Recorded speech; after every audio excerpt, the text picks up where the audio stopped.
let's just go through a few other things. So we have some upcoming free webinars as well. So we have a free webinar on critical reasoning. This is the webinar next weekend. So for those of you who need help on critical reasoning, this webinar talks about pre-thinking. It's probably the most critical skill when it comes to acing GMAT CR. So that's next weekend. So exactly a week from now, you can register for that. We also have a free geometry webinar. In this, we talk about quadrilaterals. Again, since most of you are taking the current GMAT, geometry is still relevant to you. Here we go from the very basics, and then move from build on fundamentals and move towards the most complex geometric questions. In fact, we even tackle some data sufficiency questions as well in this towards the end. So again, take a look at this if you need help in geometry.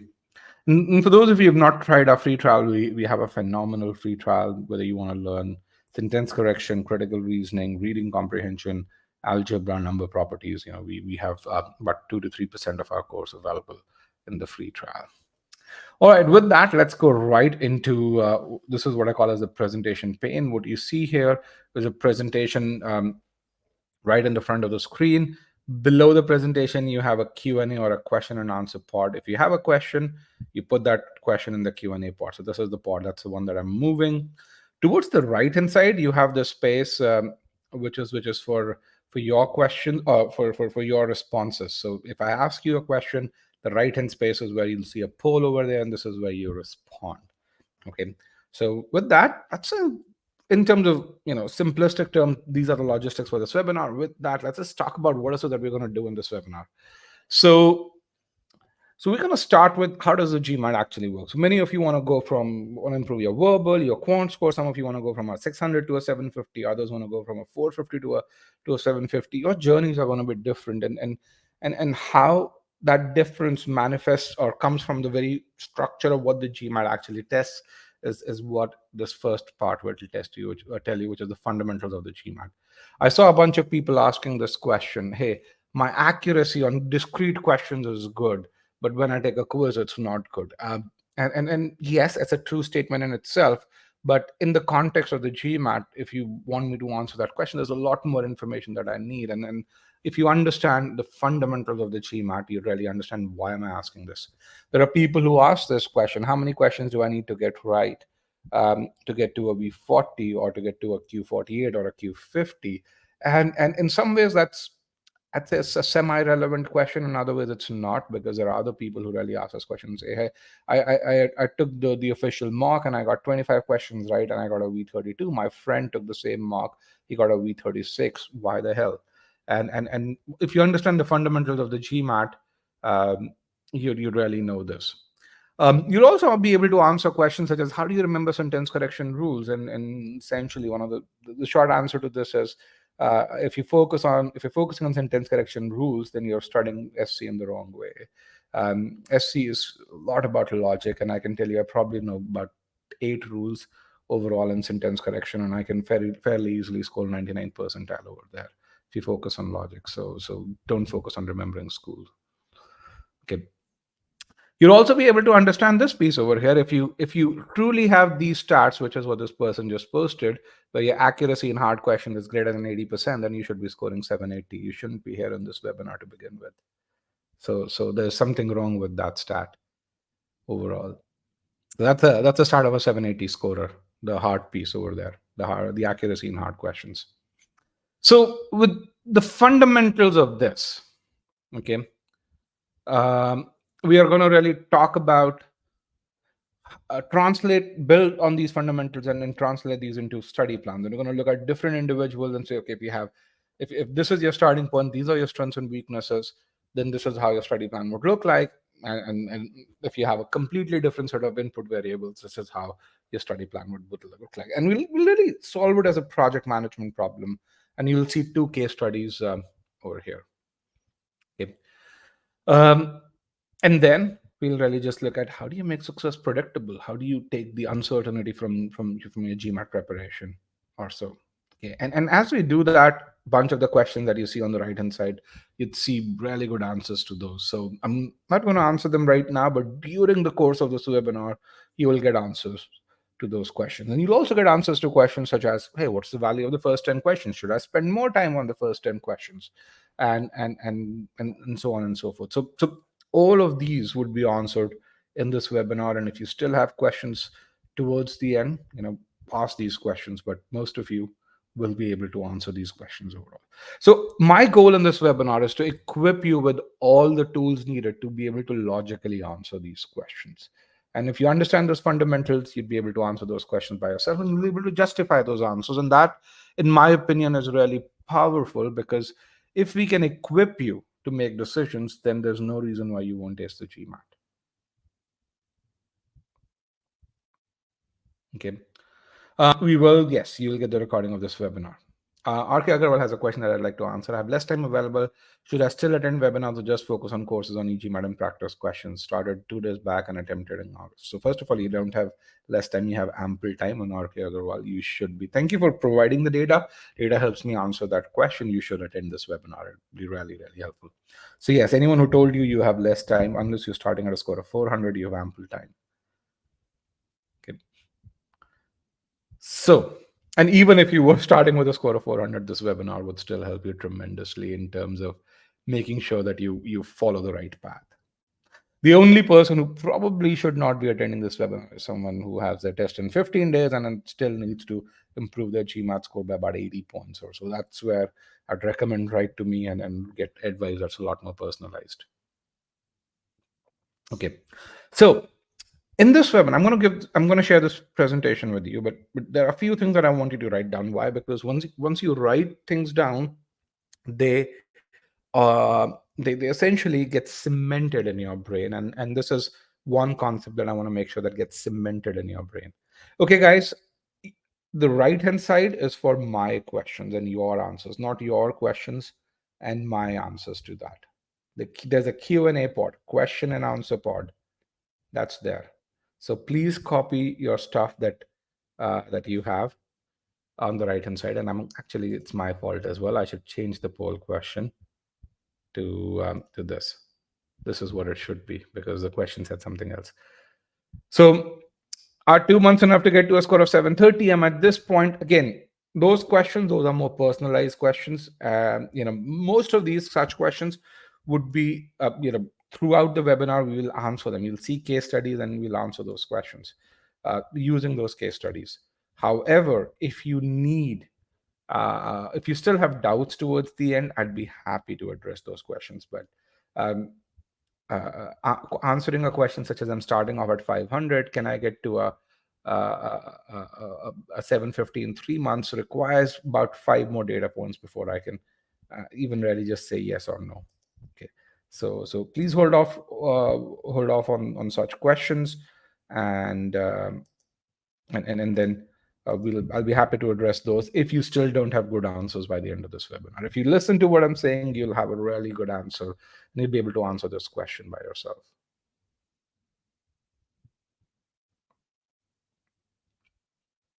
Okay, this question itself, again, please reserve towards the end, because you'll be able to understand why such is the case.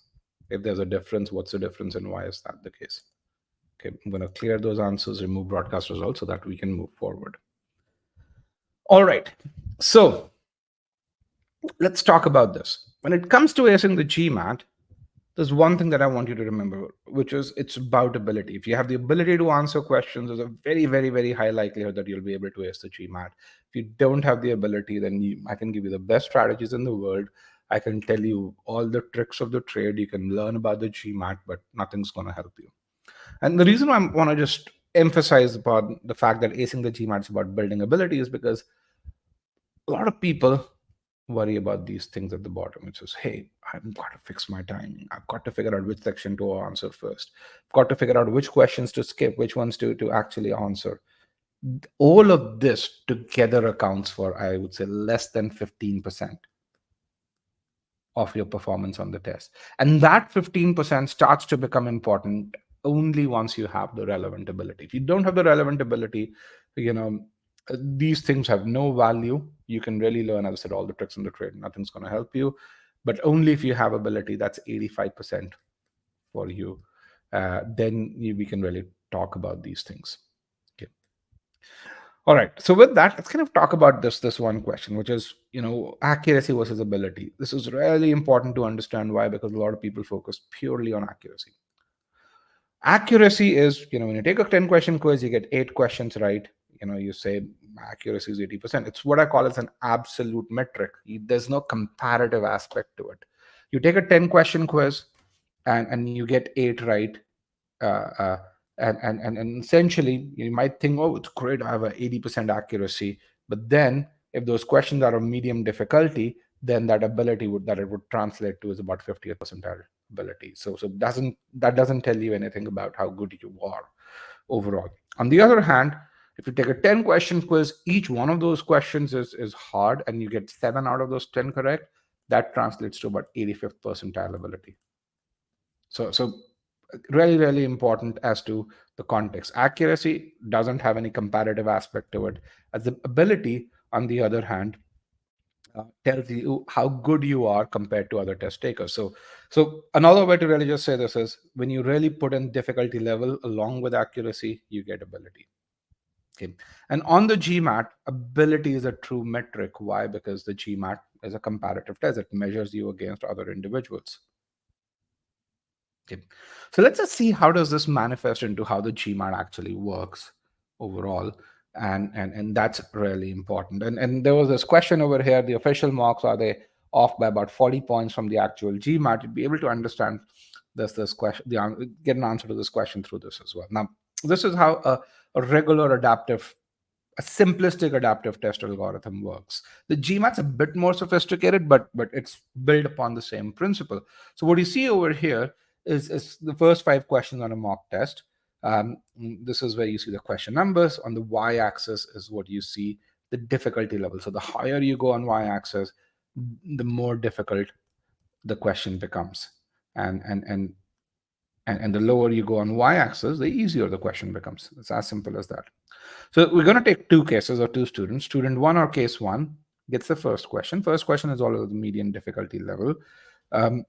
He gets the first question right, gets the second question, which is slightly more challenging. You can really see as you go from 1 to 2, we're going higher on the y-axis. He gets that right. Gets the third question, which is even more challenging, gets that wrong. Gets the fourth question, which is slightly easier. You can really see that. This is the fourth question. Actually, hold on.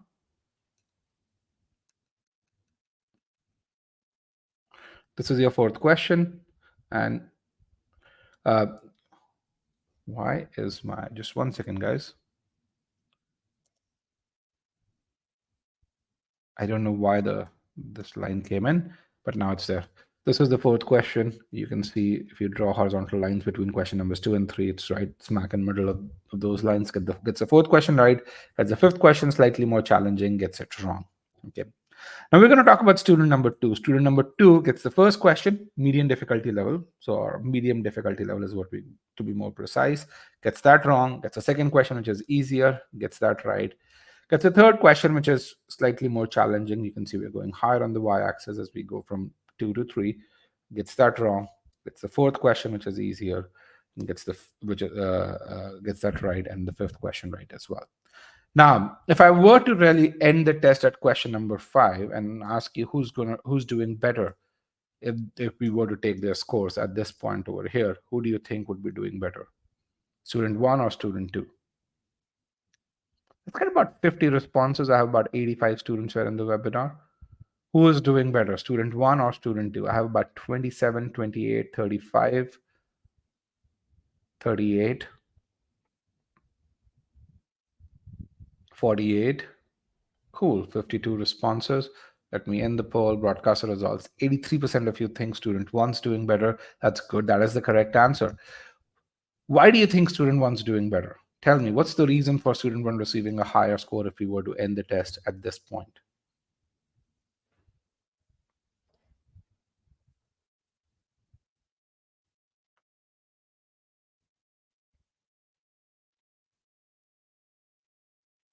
Ability to answer hard questions. Yes, he's proven a much higher ability to answer hard questions. He's solved more difficult questions. Really important. And you guys are absolutely right. I'm really happy to hear that. So again, you're using the word ability, you're using the word difficulty level of questions. That's good. That's really good start. Now, the thing that you have to notice over here is that both of them, their accuracy is identical, but their abilities, the measured abilities for both these students is really different when it comes to to their overall scores. Why? Because of the difficulty level. In fact, if you were to look at this data again, student 2 did not even get an opportunity to answer hard questions. And all questions that student 2 attempted, barring the first question, were below the average difficulty level. All the questions that student 1 attempted were above the average difficulty level. Okay. So the test, bottom line is, the test won't even give you the opportunity to answer hard questions if you don't prove to the test that you're worthy of that. And that, I think, is really important to note. Now, can someone tell me, when it comes to easy, medium, hard, how much more is a hard question worth than a medium question? Just in terms of points, if you were to assign points to it.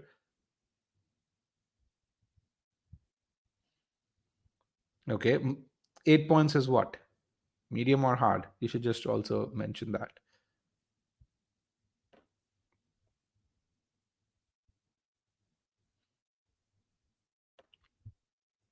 Okay, that's the e-GMAT coding. That's good for 14. Someone who knows, kind of gone through the e-GMAT platform and seen the weights assigned. So typically, a hard question is about at least 50%, has 50% more weight than the medium one. Usually about 70% more weight, and a hard question has about 3x as much weight as an easy question does. Okay, and that, I think, is really critical when you think about this over here. Okay.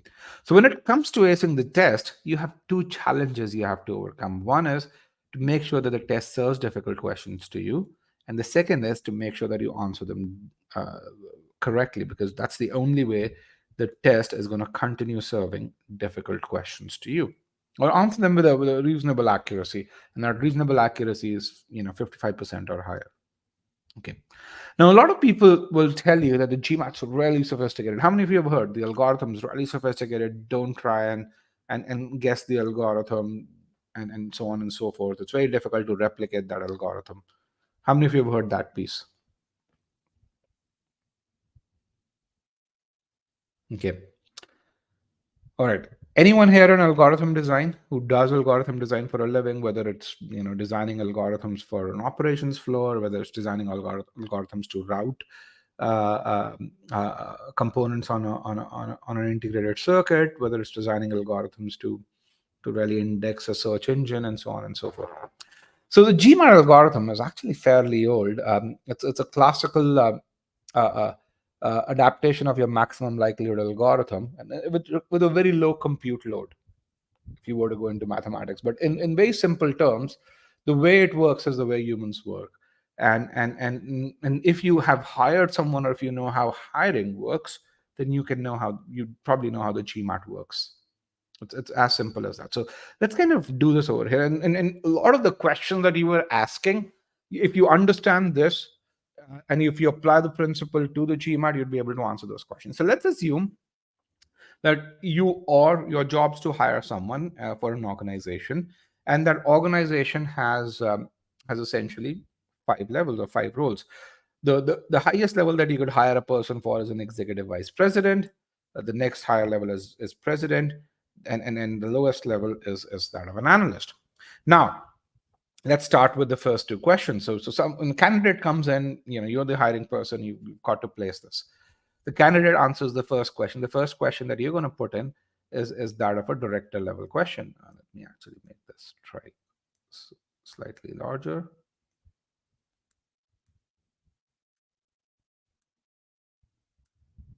So this person gets the first question wrong. Okay. Then you get another director level question. The person gets the next question wrong. What's your next question going to be? Are you going to increase the difficulty level of questions, or are you going to reduce the difficulty level of questions? Reduce it. So that's where you'd that's what this person would do. So this guy answers 3 manager level questions correctly. What are you going to do next? The first two are wrong, then you will increase it. And the person answers next two questions correctly. What else would you do now?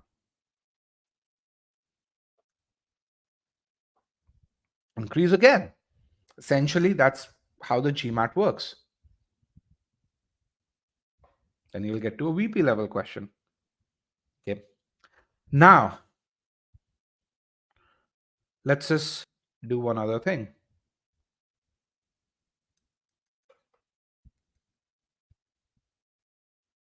Let's say a person, and we're going to answers two director level questions correct, then answers two VP level questions correct. But then at EVP level, he answers one correct, one wrong, one correct, one wrong. What would be a judgment of that candidate?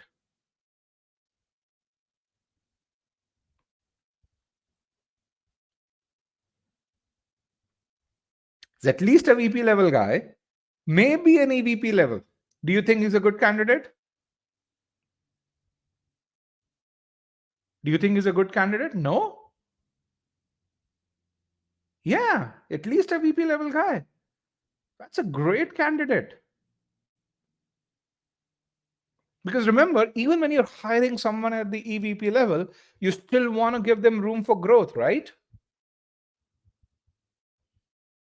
Okay. Now, someone asked this question: is it better to get to answer the first 65% of questions correctly, and then maybe then answer all the questions randomly and get all of them wrong? If you apply that same logic over here, let me repeat. Someone asked this question: what if I answer the first 65% of questions correctly and then answer everything wrong? First of all, do you think in such a scenario that's something that can actually happen? Can you answer the first 65% correctly and then answer everything wrong? The answer is no. Why? Because the only way you'll answer the first 65% correctly is essentially if you have super high ability. You'd barely be way beyond the EVP level if you answer the first 65% of questions correctly. And if you're way beyond the EVP level, then you'd be stupid to answer everything else incorrectly. You'd have to be very deliberate to sabotage yourself. And we as humans, we don't sabotage ourselves.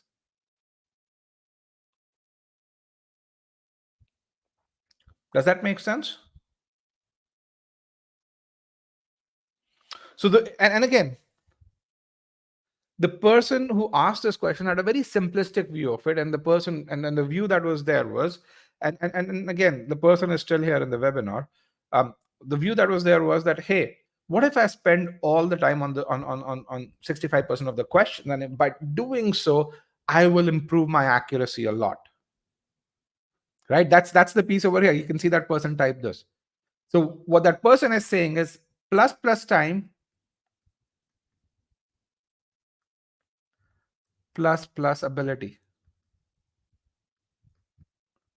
They are substituting time for ability. And on the GMAT, in the real world, this doesn't work. If you know a question, you know it. If you don't know a question, I'm going to give you 3 more minutes for it. You will not be able to answer it correctly.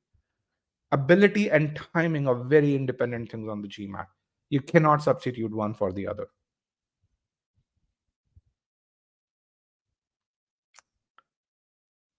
Does that answer your question, Jitesh? We might spend a lot of time. Ability and time are not interchangeable. I can give you a question which you rarely feel. Most of the questions that you get wrong, or let me ask this, most questions that you get wrong are those where after the first minute, you have no idea how to approach this, true or false, right? Most questions that you get wrong after the first minute, you have no idea how to approach that, right? If I give you even 3 more minutes, you won't be in a better position. You will have wasted time. So you cannot spend more time on a question and say, hey, I have ability. I'm going to get more questions right. Maybe you'll get 5% more questions right, but not more than that. In fact, more often than not, spending more time on questions leads to worse outcomes. And I'm going to prove that. Okay. So again, going back to this, if you know how hiring works, you know how the GMAT works. That's what all it's supposed to do. It's supposed to hire you for a certain score. Now, can someone tell me how many levels are there on the GMAT? Here we had just 5 levels, right? Going from the analyst to the EVP. How many levels does the GMAT have? How many levels does the GMAT place you in? Overall, in terms of your GMAT score. Not at a question level, but at an overall scoring level. At a question level, yes, there are 5, but at an overall GMAT score level, how many levels does it? You can infer this. You know the GMAT scoring. What's the lowest score on the GMAT? 200 to 800. How many levels does that translate to?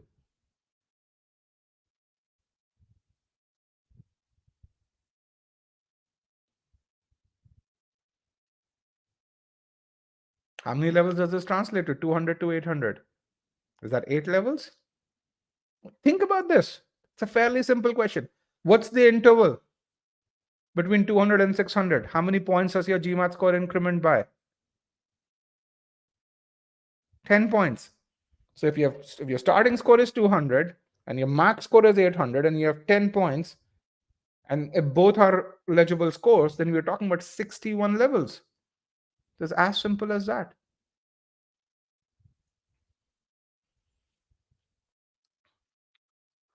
Was that question difficult?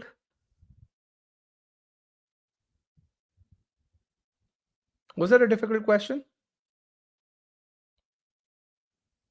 It was a pure application question, and had I given you 10 more minutes without giving you a hint, you would still not have answered that question.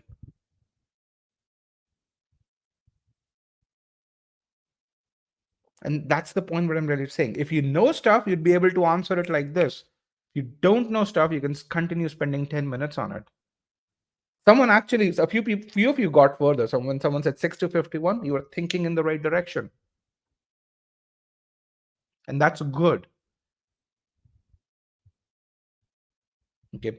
But the job so the point that I want to tell you is, where we talked about these 5 levels, the GMAT has a goal of putting you in 61 different levels. That's all that it's supposed to do, put you in 61 different ability buckets. Okay. Now, just to prove my point further, in terms of how GMAT's a test of ability, here are two screenshots from ESRs, and this is pre 2018 data. Why? Because in pre 2018 we used to have your official mocks were called GMAT prep mocks, and they told us everything about how the algorithm worked. You could really do experiments on them. I think the only thing that they didn't do for us, for those of us who wanted to study the algorithm, was they didn't give us the source code of it. But you could do all sorts of simulations with GMAT prep. So what you see over here are two actual screenshots of students. These are both e-GMAT students who took the test.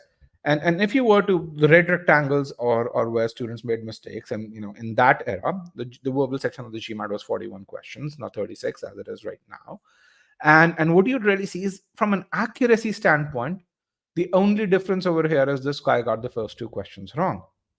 Okay, but when you look at their scores, you'd find that they're very different. Student 1 got a V43, which at that time was a 97th percentile.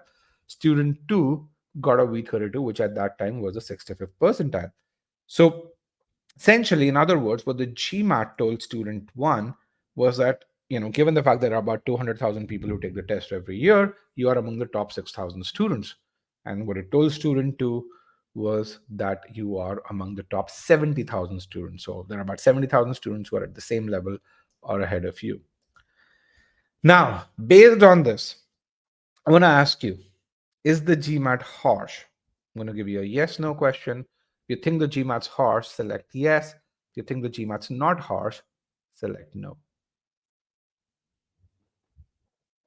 What do you think about the GMAT, just based on this?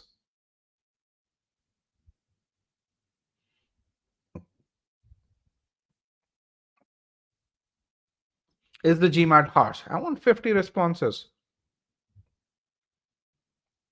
I have 40 responses so far.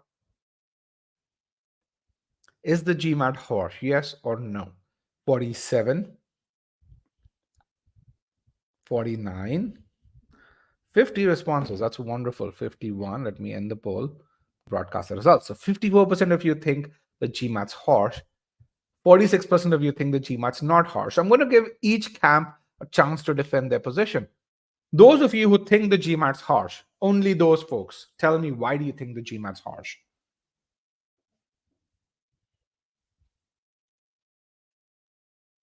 Those of you who think the GMAT's harsh based on this data, why? Justify your answers. No room for initial mistakes, okay? What else? Come on, you chose a position. You must have a reason behind it. There's a big difference for just two questions. Penalizes heavily for initial questions. There is no SC here. Don't bring your personal context here. Just look at this data. Not equal opportunity. All right. That's good. Thank you. This is good. Good answers. Okay. One of the things that I invite people to do over here is participate. Why? Because if you're right, I'll praise you. If you are wrong, I'll tell you why you're wrong. And either way, you benefit. The only way you don't benefit is if you don't participate. And you're still spending your time, mind you. For those of you who think the GMAT is not harsh, now that group, justify your answer. Back it up with logic.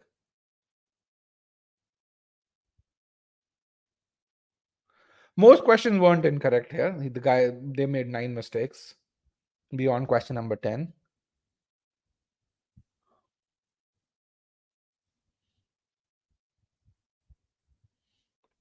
Okay, no negative marking is not something that you see over here, so that's not a good justification. Points are given as per the difficulty level. That's, again, based on just this data. You can get a high score even if you make several mistakes. That's a good justification. I like that. The person who says you're a math teacher, you're from Peru, and your English is not good, and that's why verbal part's difficult. Your English is pretty good based on what you've written, my friend. And if you are a good solid, if your logic is solid, you do really well on that. Don't try to learn English, just try to learn logic. GMAT still gives the ability to score good, even though most of the answers are incorrect. It gives everyone a chance you can prove your strength. A 65th percentile guy will not be able to answer any high ability question. He'll be getting everything wrong. Really, really good. Okay. Okay. I have some really good answers. Others where people are bringing their personal context. I don't think they're very good. But the good thing about all of this is it tells us what you've understood and what you haven't. So I can refine that because this is the foundation. So I'm going to clear all answers. And I'm going to go to that first group over here in terms of hiring people. Okay. And what I want to really do is go back. Remember, I said whenever you think about the GMAT, think about hiring. So let's take the guy who got a V32, right? Or let's kind of focus on accuracy here. You have the student gets the first question wrong, gets the second question wrong, third wrong, fourth wrong. But over here, gets 2 right, 1 wrong, 2 right, 1 wrong. Okay. Really, really high accuracy in this case. But then the moment you increase the difficulty level, he starts getting things wrong and comes back over here. And then you have this guy, you have another guy. Let's just make sure we change the color. The blue is the other guy. He gets the first right, second right, this right, this right, this right, wrong, right, wrong. Same, two correct, essentially one wrong, or even 3 correct, 2 wrong overall at the EVP level. Don't you think their accuracies would be very similar when you look at it towards the end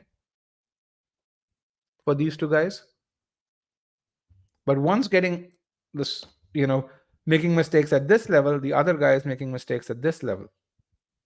Don't you think? Yes versus no?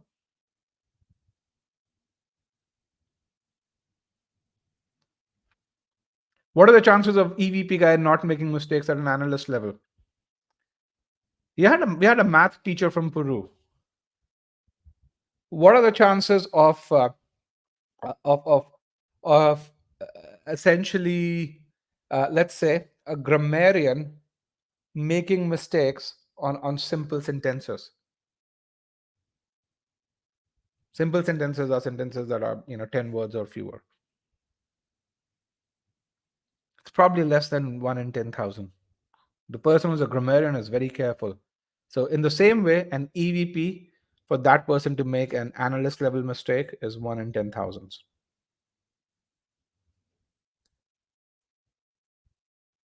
So we need to answer the first 10 questions correctly.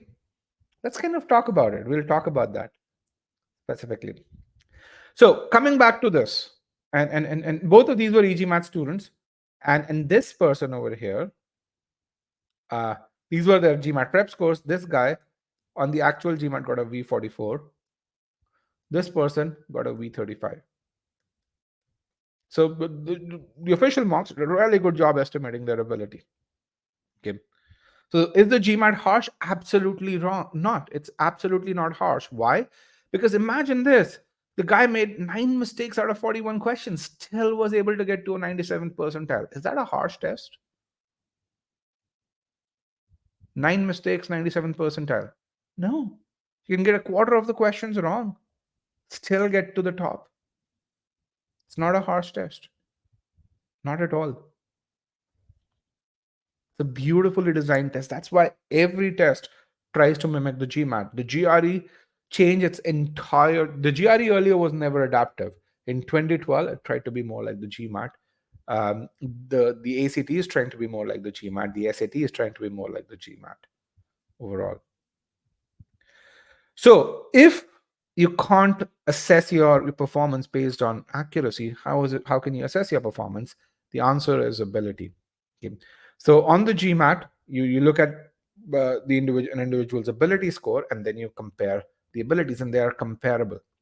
So these are the same individuals. These were their ability scores. When you look at these individuals through the lens of ability, do they look different? Student 1 has a 95th percentile ability in SC. Student 2 has an 81st percentile. 95th percentile ability in CR, 66th percentile ability in CR, 87th in RC, 59th in RC. Do they look different? Yes, no? Okay. In some ways, this is very similar to EVP level suitability, VP level suitability, director level suitability, and so on and so forth. And that's how the GMAT looks at you. So again, how does the GMAT measure your ability? It's governed by your ability to answer difficult questions correctly, which is where I say GMAT's a test of ability. So what ability scores does the GMAT measure? On quant, you have 2 abilities. On verbal, you have 3 abilities. Now, here are some points to note. Each of these ability scores is independent. Okay. A lot of people, and in fact, if you go and search blogs, you'll see, if you go to Manhattan blogs, you'll really just see this, which is to really say, hey, verbal is slightly more important than quant, and then within verbal, RC is the most important section. There'll be people who'll say this. No, that is not the case. We've done mathematical simulations on thousands of ESRs, and the data, what it says is, how many of you know linear regression?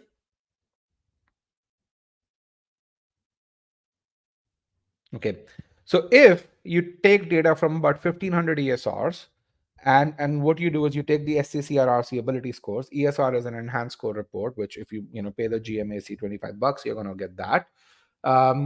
And what you do is you put them in Excel, run a simple linear regression. The R square, if you have data, proper data, that you would get is about 99.73. How good is that R square? 99.73%. Very high, almost perfect R square. The coefficients for SCCR and RC are more or less around that 0.325, 0.331. Okay. And that's something which I think is really shows the equal weight. So each subsection is independent, each subsection has equal weight, and the thing which what that really says is if you want to get to a V40, different combinations of SCCR and RC abilities lead to a V40.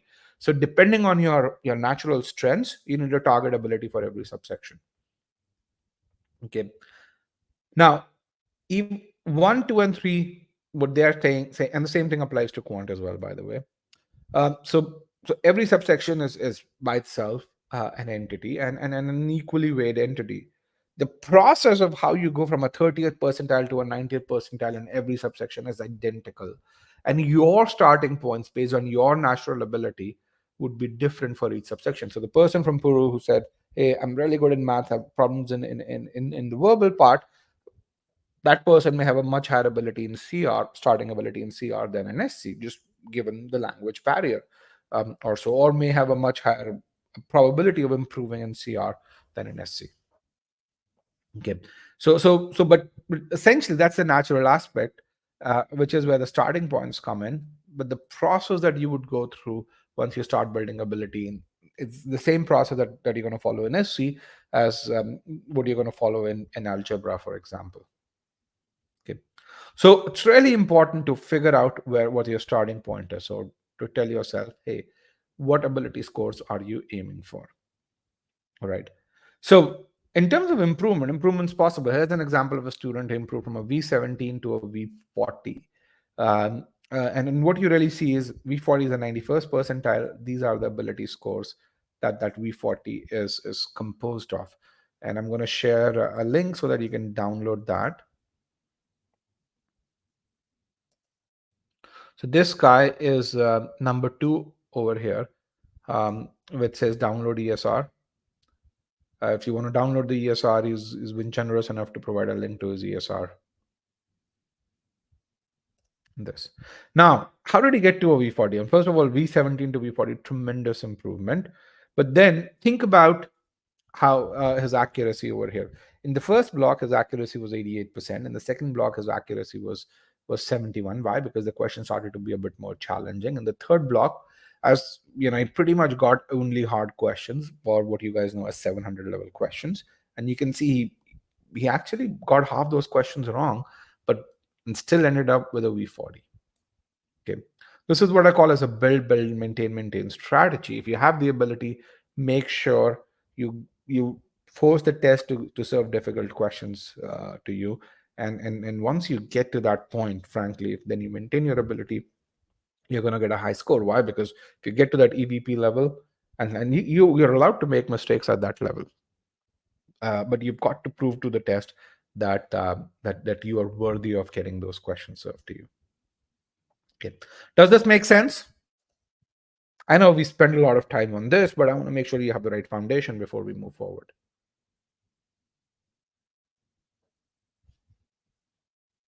Okay. Bottom line is, the GMAT's a forgiving test as long as you make mistakes on hard questions. And which, by the way, if you truly are worthy of a V40 score, those are the only places where you're going to make mistakes. I'm going to share that link once again. Now, how many of you have subscribed to our YouTube channel?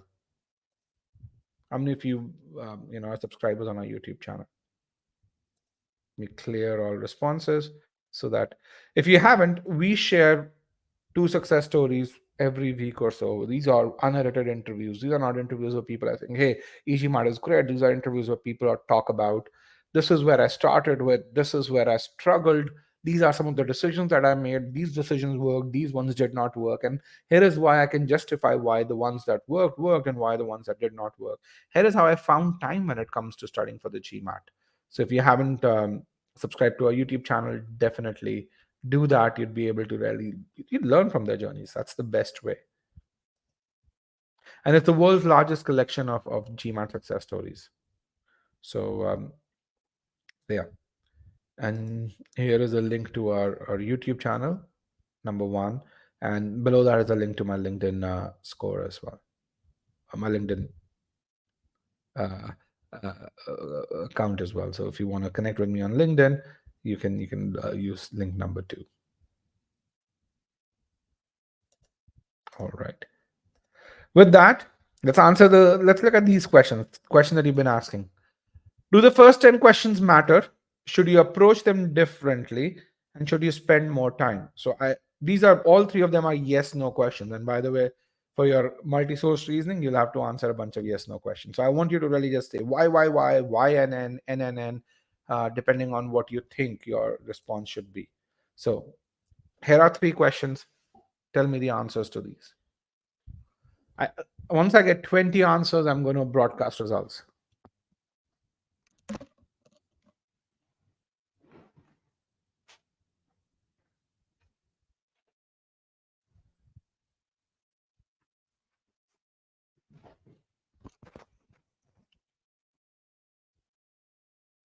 All right.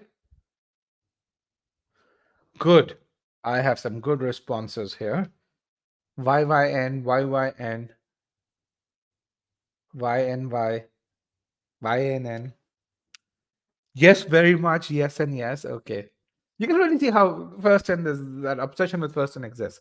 So here are my responses over here. Do the first and matter? Absolutely, they do. Every question on the GMAT matters, and the first and kind of push you to that next level. So yes, the first and matter. If you don't answer director level questions correctly, you are not going to be able to answer, get to VP level, and then you're not going to be able to get to EVP level. Should you approach them differently? The answer is absolutely not. You should not. Should you spend more time on the first 10? No, you'd be killing yourself if you spend more time on the first 10. So if you are truly a 700 level student, if you are a V40, if you are a Q49, Q50, these are your answers. Okay, and I'm going to justify each one of these answers. Starting with the statement that you ace the GMAT not during the test, but during your prep phase. Your test is simply an expression of, of who you are before that. If you play a sport, let's say cricket or football, you know, when you go to a match, it's merely an expression of your preparation. Whether you win or lose is more often than not decided during your preparation phase. And the metrics during your preparation decide that. So it's not that, if you are a 60th level, a 60th percentile student, you go to the test and really you'd end up scoring 90th percentile because you spend more time on the first 10. No, you cannot fool the test. Or the fact that if you're a 90th percentile person, you would actually end up scoring a 60th percentile, if you're not uber careful with the first 10. That doesn't happen either. Let me just say that. And then some of you may be saying, but what about those horror stories that I hear on GMAT Club and other places where someone said, hey, I was scoring so good in mocks and then I failed on the test. How many of you were thinking that when I said that? Hey, it doesn't happen that you're a 90th percentile student, you'll end up scoring 60th percentile on the real test. And how many of you were thinking about those horror stories? What about those horror stories that I hear? So yes, there are those horror stories that people will post, and people do post on GMAT Club. The problem really is that a lot of people practice questions on GMAT Club. And when they practice, how many of you practice questions on GMAT Club over here? Let me just put in a yes, no poll over.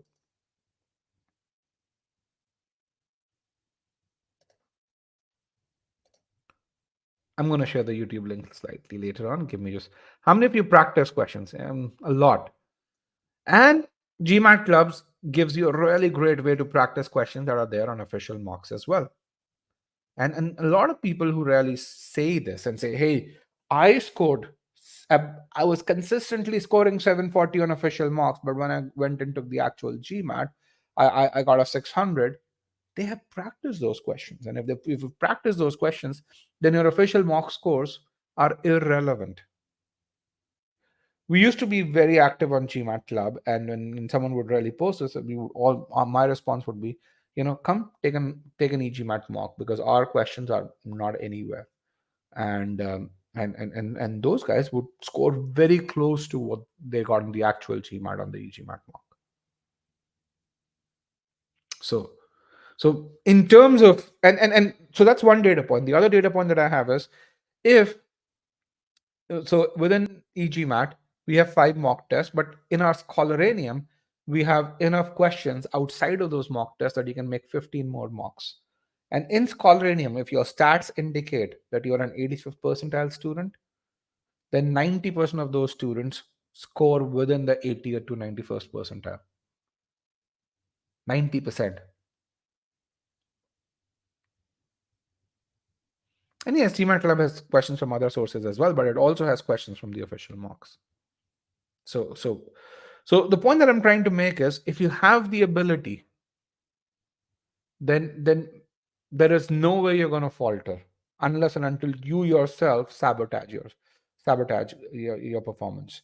But if you don't have the ability, there's no way you're going to excel. So the stat that I talked about, accuracy on the e-GMAT platform, it also works the other way. People who have 40% accuracy on hard questions, there is a 99% chance that they will not get to a 700 level score. I know that.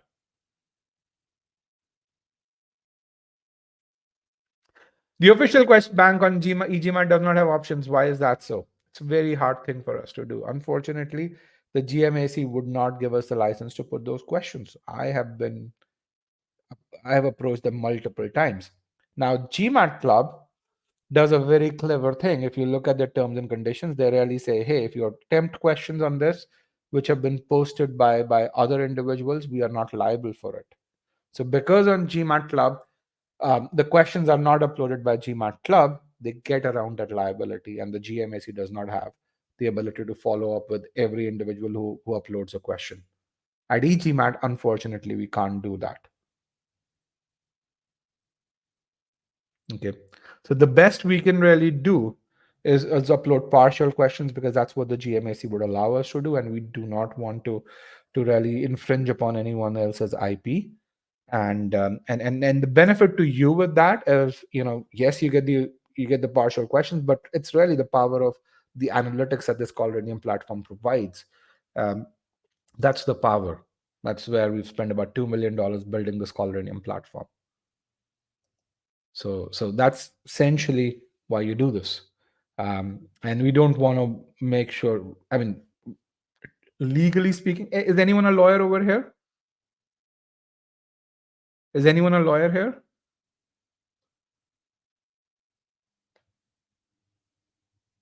Yes, no? Legal background?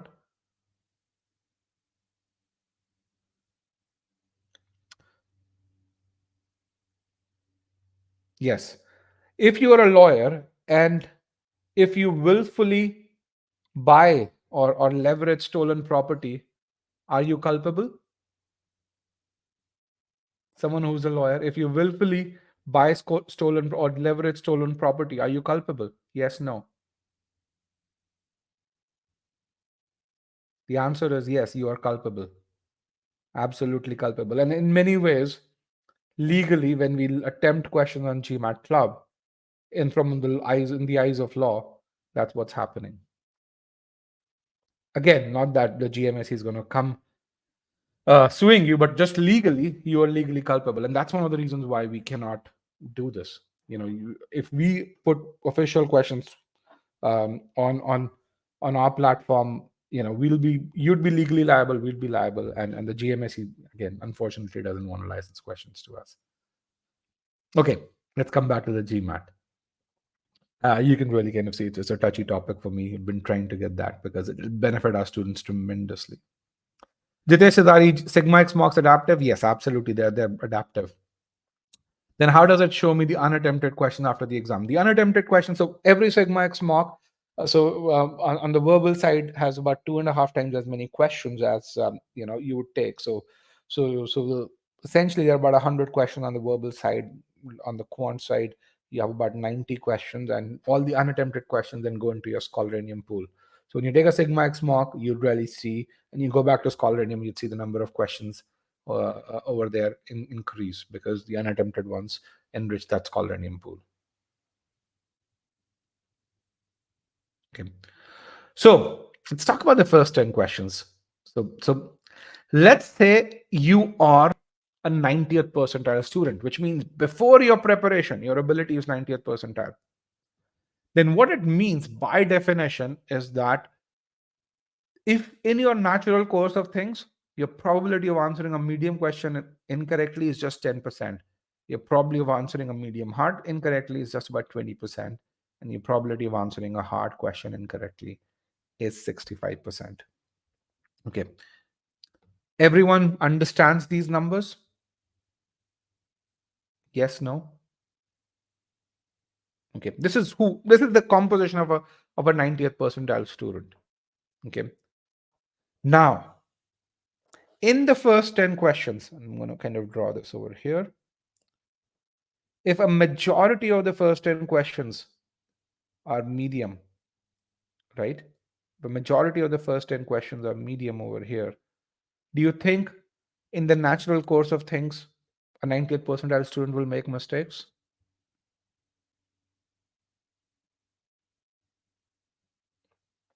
No.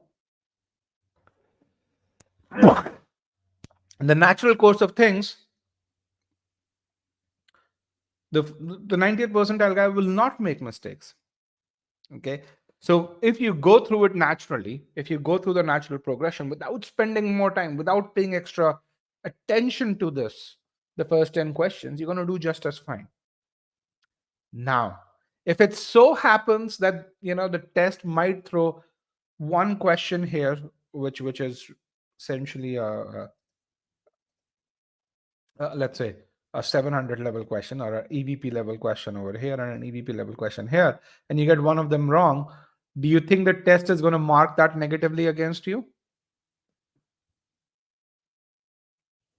If the test throws an EVP level question here and there is a chance, no, because it understands it's an EVP level question. You're supposed to get that wrong. Half of those at least, even if you're 90th percentile, the test understands that. Okay. So should you spend more time? Should you approach the first 10 questions any differently? The answer is no, for this reason. Now, what happens when you try and give special attention to something? When you really say, hey, the first 10 are really important. I'm going to be really focused on them. I'm going to revise every answer. You actually mess up these stats. These stats then no longer apply. That 90% accuracy for medium question goes down to 75%. Why? Because you're extra cautious. You try and approach a question in two different ways. How many of you have done this? You've solved a question, answered a question correctly, and said, let me go double check. Let me look at this additional consideration. Why? Because this is a really important question for me. And then you've messed up your answer. How many of you have done this? Marked the question right, and then gone in and said, let me spend 30 more seconds and mark the incorrect answer choice because you thought of some obscure rule. Yes, overthinking makes you make mistakes. Don't overthink. Go present your natural ability. How many of you play a sport? Anything at a reasonably competitive level? In any competitive game, whether you're playing cricket, squash, badminton, tennis, what's your highest probability of winning from your experience when you're playing your natural self and when you're mentally fresh and fit, or when actually you're overcautious and overly defensive? Which is a better strategy? Confident and hitting the ball at on merit, or responding on merit, right? If you're worried, you end up being defensive. When you end up being defensive, that's when you give your opponent or your opponents an opening. You don't want to do that. You've got to play the percentage game. Absolutely. What is the percentage game? Good decisions, your natural course. Follow the process while answering questions. Follow the process while responding to a ball. If you're playing tennis, make sure your return shots are deep enough. Make sure you make your opponent move. But if you're trying to get to the corners a lot, you're not playing the percentage game. You may end up making unforced errors. Same thing with squash. If you try and hit too many winners, you've got to play the percentage game. And good players in any sport, their percentage game is essentially their de facto standard, which is how they naturally behave. Okay. So let's come back. Do the first 10 questions matter? Absolutely. Should you approach the first 10 questions differently? Yes, no? No, absolutely not. Okay, if you build that ability to be 90th percentile, absolutely not. Should you spend more time? Absolutely not.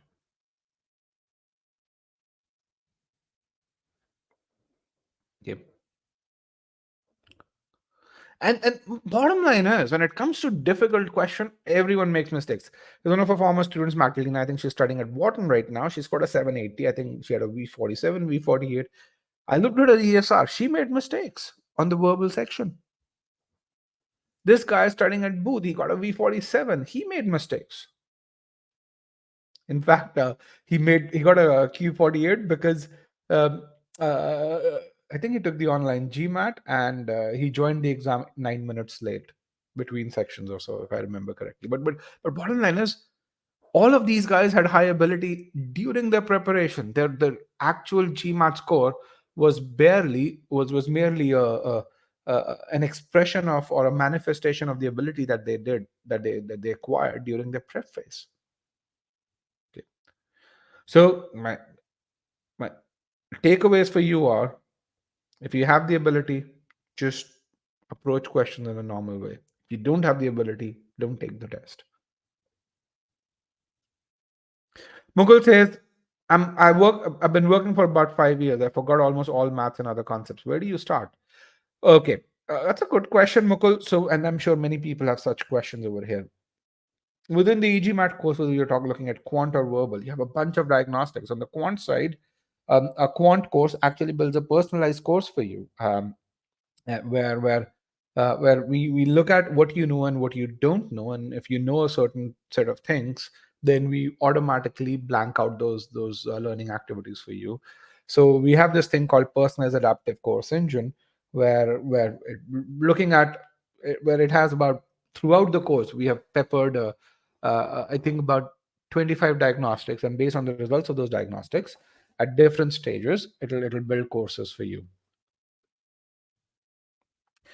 Does a mock score differ from the official mock in terms of 40 points or so?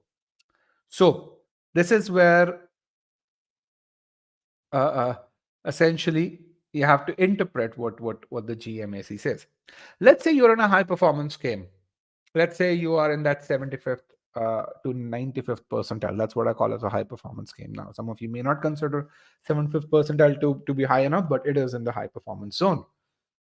Now go back to that sports piece here. Do you perform the same in every game? When you go play a competitive game, do you perform the same? Absolutely not. Now, there are opponents who are almost at the same level as you are, and there are times that you beat them. There are other times when they beat you. Okay, and that's what I call as a 30-point difference. So when the GMAT says that the your predicted score and your actual score may differ by about 40 points, what they're really saying is that, hey, that's kind of where, when you are in that certain zone, that's what the ability difference, prediction and ability difference may be. So when you think about it, 40 out of or 40 is translates to 4 points. 4 out of 61, that's 1 out of 15.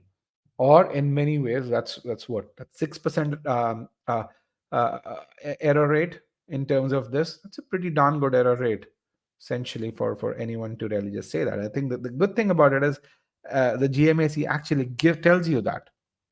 What it says is, hey, you make it a 720, which is what, 94th 95th percentile, when you may be a 750 student, which is 98th percentile. So it's still within 4 percentile points. That's the max error that they can tell you. Most people are within 20 points.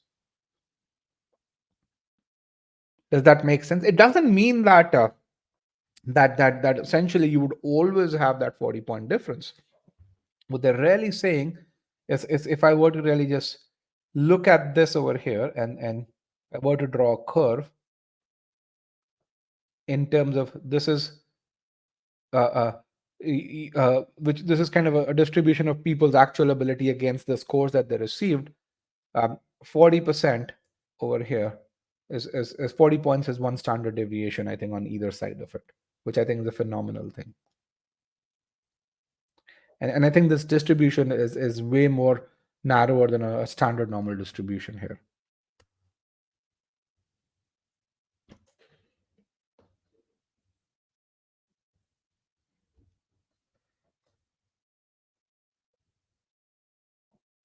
Sandeep says, I got the following score. I got a Q48, V31 in practice test 3, and then um, when I got a practice test 4, I got a Q44, V17. Why is the difference?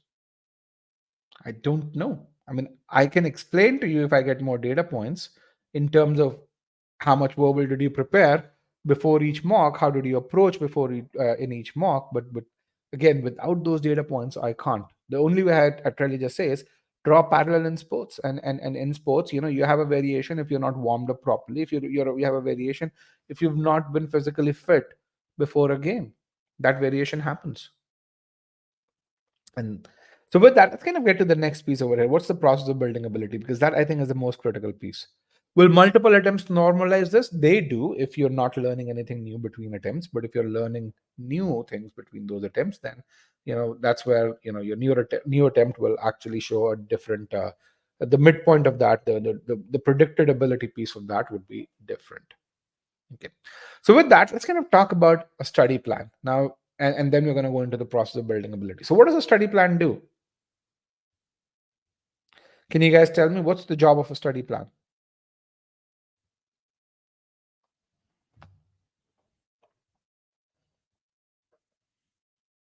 What is the job of a study plan?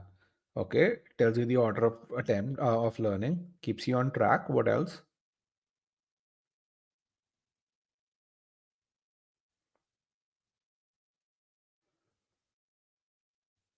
Helps you do time management. Okay. What else? What else is the job of a study plan?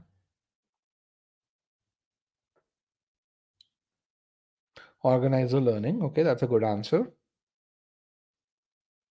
It helps you build ability. Study plan doesn't, it just tells you the sequence of things that you do in terms of building ability. A study plan that way is what it does, but it doesn't build ability directly. It builds resilience to sit for long hours. That's a really good part over here. Yes, a study plan does do that. And that, I think, is very essential for you when it comes to taking the GMAT. Okay.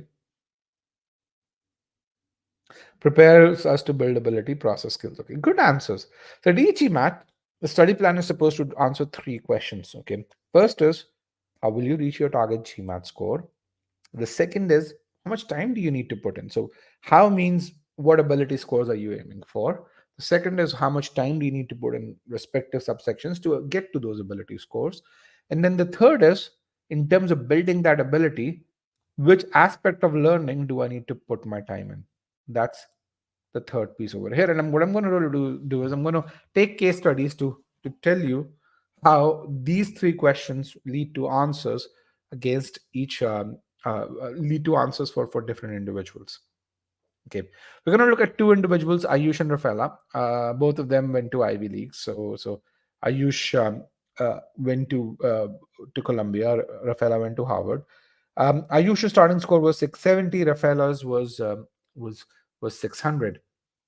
Uh, so essentially, Rafaela took a Sigma X mock, got a 600. She had a Q36 and a V46. Now I'm going to show you the output of Sigma X mock.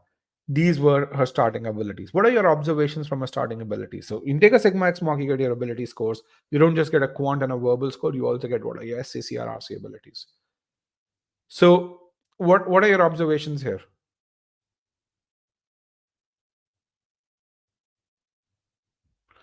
RC and quant needs work. What else?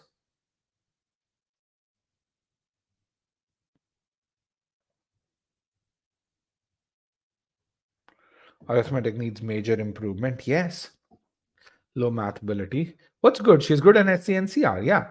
So SCNCR abilities are really good. They're around the 98th percentile. RC is not so great. Between in quant, algebra is way better than arithmetic. So you get this data. To build a personalized study plan, we have a PSP engine where you put this data in. And as you put this data in, it tells you to get to your target score. For her, that was 730.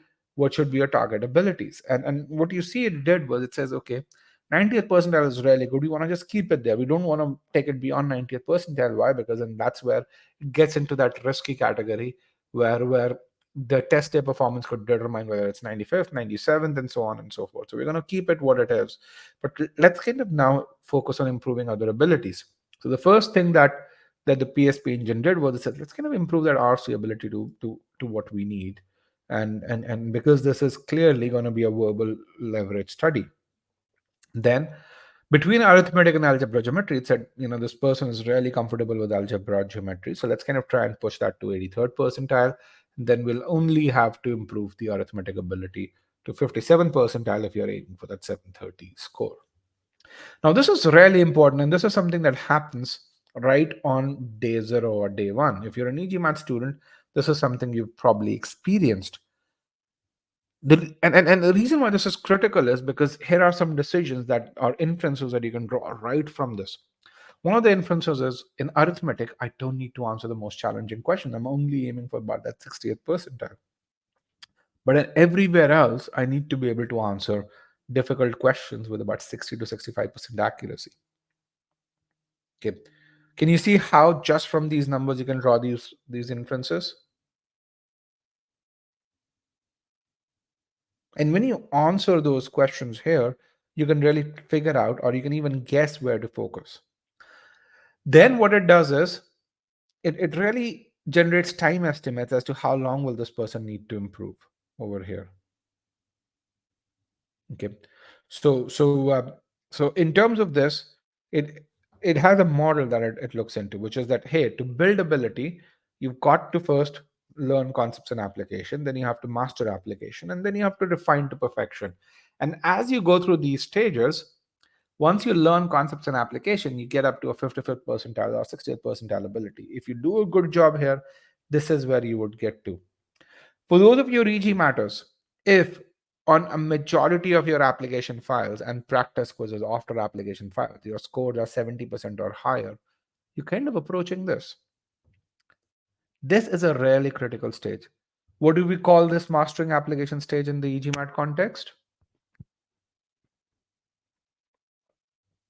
What is the one name that we have for it? Stage 2. What is it called? Cementing. Yes.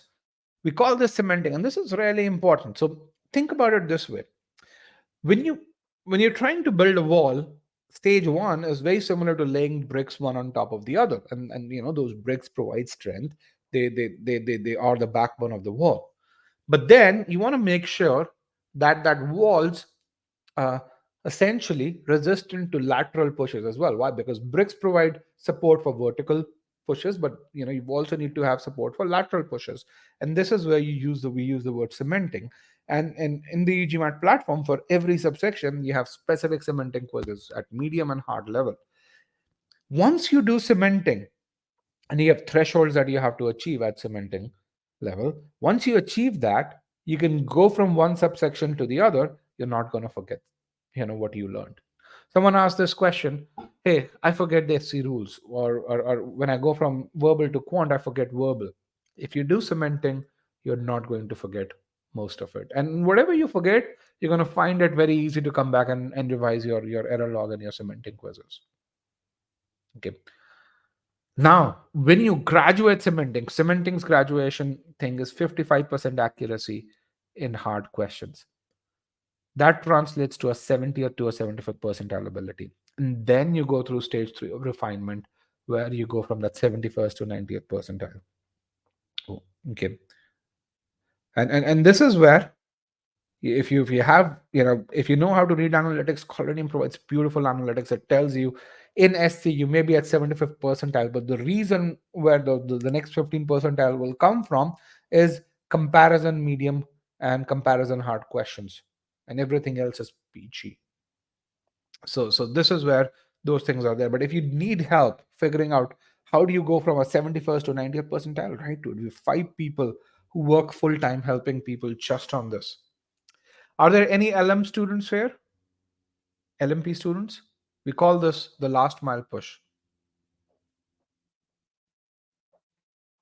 Okay. And this is where, a lot of people, where you see those that 700 plus scores, a lot of them work with the strategy experts. We build customized plans for them to help them get to that 90th percentile. We're the only company that provides this service. Okay, so we're still on day zero, day one, and this is where we kind of tell you what is it that you need to study, what is that you don't need to study. So here's a legend here, and this is really important to understand this legend. This tick means you need not study. You already have the ability. This means that you need to study. This means you're not achieving going for that high an ability in that context. So you don't even worry about it. Even though you don't know this, but because you're not aiming for super high scores here, you don't need to worry about it.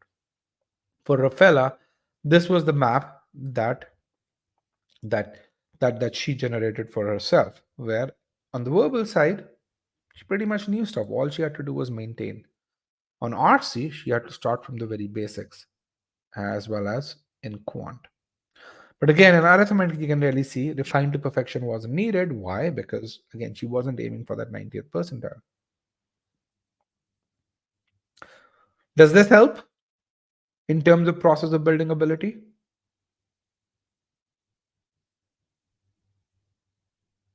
Okay, very analytical. I understand that this may be really analytical for some of you, and but again, when you're thinking about the GMAT, when you're thinking about your preparation, you have to manage it like a project. For Ayush, life was very different. He came to us with a 670. He'd actually done taken the GMAT twice at a 670. A lot of people had told him, go study at e-GMAT, because Columbia was telling him, they said, we love your candidacy, but your GMAT score is not good enough. So he finally came to us and he improved from a V31 to a V42. Okay. So the first thing was, understand what your starting abilities are. And so these were his starting abilities. Now, clearly this was an issue. Quant was perfect. It was all sorted here. RC was all sorted as well. 88% is really good. So these were the target milestones. The first thing that the PSP did was said, hey, you've got to improve your RC ability. Let's kind of maximize it. And then let's kind of got to push that verbal score. Why? Because he was aiming uh, for that 750, which is 98th percentile. Okay. So then we generated time estimates over here. Again, same thing. The principle remained the same. If your starting ability is low, you've got to go through the first stages of learning. Same legend, but you're going to really see how that legend translates is really different. This is what he already knows. This is where he needs to focus. This is where this is not relevant for him. So you can really see for him, SCCRRC is where he spent a majority of his time. Again, in RC, somewhat over here as well, because we really wanted to push this. We said, let's kind of do the cementing piece. We don't want you to go through the concepts, that's not needed, but cementing is something that we need. And then over here, let's make sure you practice questions in Scholarinium so that you maintain that ability. We want you to not aim for that Q51. If it happens, that's good, but let's make sure you maintain that Q50 or so. Okay. So again, the key thing over here is both of these are different individuals. They have different needs, and again, the learning content they went through on the platform was very, very different. You spent a good chunk of time, about 3 weeks, dedicated on SC, about 2 weeks on CR. Rafael hardly spent any time here. On Quant, Ayush hardly spent any time. This 0.1 weeks, Rafaela spent about 2 weeks of dedicated effort. On RC, where both of them spent time, Ayush spent about 8 days. Rafaela spent about 16 to 18 days or so. Okay. What they learned were very different things as well, as you can see over here. And this is something that you've got to know on day zero, day one, based on your diagnostic test. Okay. Now, if you need help taking the diagnostic, if you're an e-GMAT student, your onboarding already takes care of this. But if those of you who need help, you can get help with your study plan. For those of you who need to take a Sigma X mock, here is a link to a Sigma X mock so that you can get your starting abilities over here. Okay. Ayush says, how much time do strategy people give per week? So strategy people, that's all they do. I mean, what's the split of personal support versus automated recording? No, there is no automated recording in terms of this. So the strategy folks are really focused on helping you in stage three, which is once you build cementing. But if you're struggling with cementing, you write to them. They will tell you why you're failing. They'll actually look at your stage one scores and really say, hey, these application files, you've not done well, and by the way, we can see you've not revised them either. So go back, do them well. Make sure you build that error log. They will look at that, and they will tell you that, because there are five individuals, that's their job. There's nothing else that they do.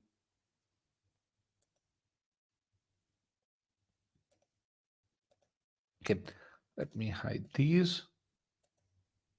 Do we help with diagnostic? Yes, the SIGMAX mock is a diagnostic. If you don't want to take a full length mock test, you can take some cementing quizzes as well, but SIGMAX mock is a diagnostic.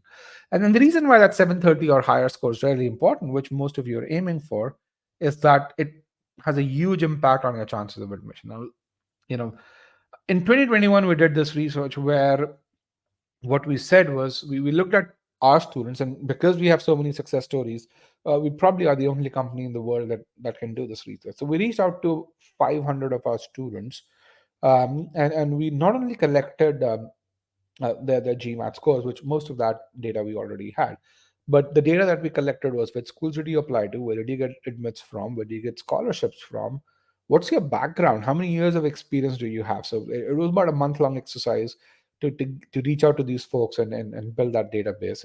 And so what we found was, when you have about 500 odd students, you get a representative enough sample. What we found was that there were people who got into M7 schools with a 700 to 730 score, but those who had a 740 or higher were twice as likely to get into an M7 school. Okay, so so that's something that I think was incredible for us.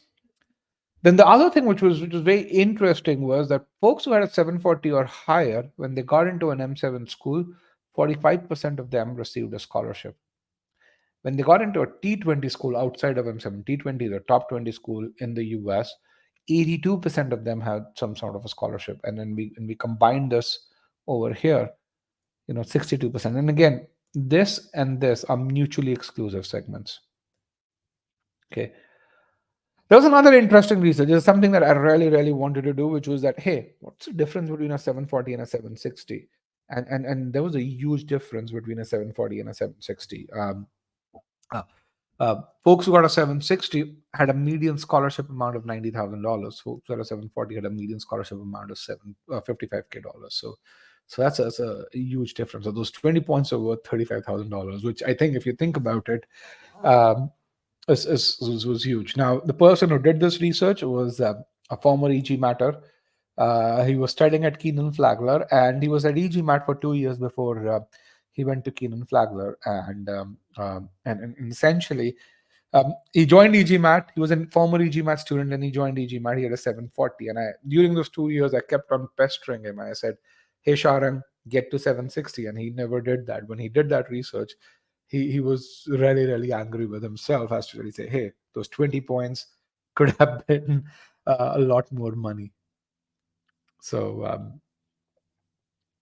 so this is some really interesting research, and you won't find this research anywhere else, because no one else has the students to do that. I use strategy people can help build a plan, but if you need a deeper understanding of a concept or have subject level questions, so Ayush, in the e-GMAT platform, every learning activity, every question has its own dedicated forum, and only experts respond to questions. So if you go to GMAT Club, look at our reviews. If you look at YouTube sessions, you'd really see people talk about the kind of comprehensive responses that our subject matter team does. So we have a separate team, SMEs, who respond to student doubts, and like our strategy team, if the doubt is deep enough, they'll record a Loom video and post it for you. So at e-GMAT, we're very good with using Loom as a means to give personalized responses. And the beauty of that is you have those responses for you, and and those responses stay around. You can really watch those videos again and again and again. How many of you have used Loom over here, or have gotten an e-GMAT response from one of our strategy folks? a Loom response. So about 25% of all our responses by strategy people, they're video responses. How many of you've gotten a Loom response, or how many of you have used Loom? Has anyone used Loom over here? Okay, yes. A couple of you have. It's a wonderful tool when it for giving personalized responses. So if you want to give if you want to respond to a person with video and text and screen share, Loom's a really good tool to do that.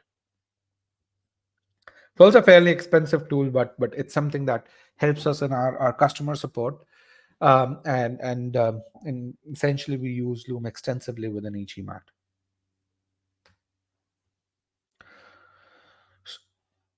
So try it out. So here's some examples of students. Victor Makula, he scored a 770. He received a full ride from Ross, Keenan Flagler, and Wharton. He improved. He took the GMAT actually 3 times to get to V44, and in that stage 3 is where he spent a lot of time. Overall, we got a ton of scholarship, as you can really see.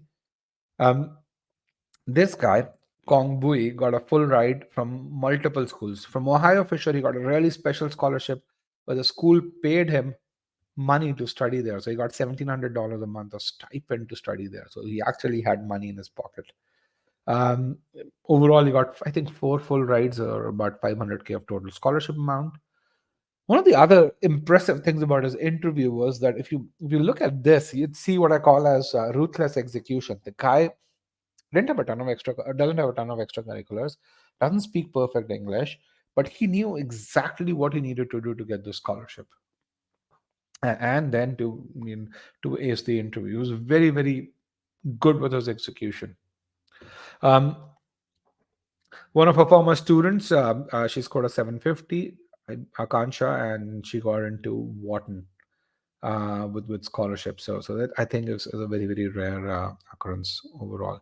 If you go to the e-GMAT portal, you'd see multiple journeys of not just high GMAT scores, but with scholarships as well. And just on our portal, we have about $10 million worth of journeys documented. And these are for our students, where if you want to know how to negotiate scholarships, if you want to know which schools give scholarships, how did different individuals from different backgrounds got scholarships, that's if you go to on our public website, there's a section called Admits and Scholarships. You can go and watch their journeys. Okay. How many of you have seen that, gone to Admits and Scholarships on our portal? Okay. So if you haven't done it, definitely do that. It's on the homepage. Okay. And which is why when you have this support, when you have that learning architecture, which is what helps us get to these scores. So if you look at data since 2021, 3 out of 5 700 plus scores that were reported on GMAT Club were by e-GMATers. Again, it doesn't mean everyone who comes to e-GMAT succeeds. Let me just be very clear. But then, in terms of delivering success as a ratio of number of 700 plus scores, this is what it has been since 2021. And GMAT Club does a really good job of organizing all of this data chronologically, so you can take a look at that over here. Now, a lot of people know us for our verbal prowess, but what you don't know is since 2021, which is when we released our Quant 2.0 product, we've also accounted for a good chunk of Q49 or higher scores, and which I think is fairly impressive, considering the fact that in this you have people that are known for their quant prowess overall. And then I think this number right now is inching closer to 2,000. So in terms of 5-star reviews. So with that, let's go to the last part of this webinar, which is how do you build ability overall? And I think that's fundamentally the last part of this, which is to really say what's important on the GMAT, you know how to go about building your study plan. Now let's talk about how do you build ability over here. And this is kind of the difference between having the right attitude to learn and getting to that 90th percentile to getting stuck at 60th percentile. And a lot of people think I'm not smart enough. How many of you think, hey, or have studied for the GMAT for quite some time and say, maybe I'm not smart enough to score 90th percentile? Are there folks here who've been studying for quite some time and think they're not smart enough. Okay. Let me just say this over here. There's a reason why folks from IIT, folks from NITs, people who've done traditionally well in schools, they also end up doing well on the GMAT. The reason is that not because they have more gray matter, it's because they have good habits, and they know what's learning something versus what is just kind of learning tricks and applying tricks. Okay, and you'll really see some of this over here. In terms of so bottom line is it's the attitude that makes a difference, not so much the capability. So 68th percentile is means that you're in the top 80,000 people in the world when it comes to any in the context of any subsection. We're going to take an example of a 60th percentile student who spent 40 hours learning sentence correction. The starting ability was 30th percentile.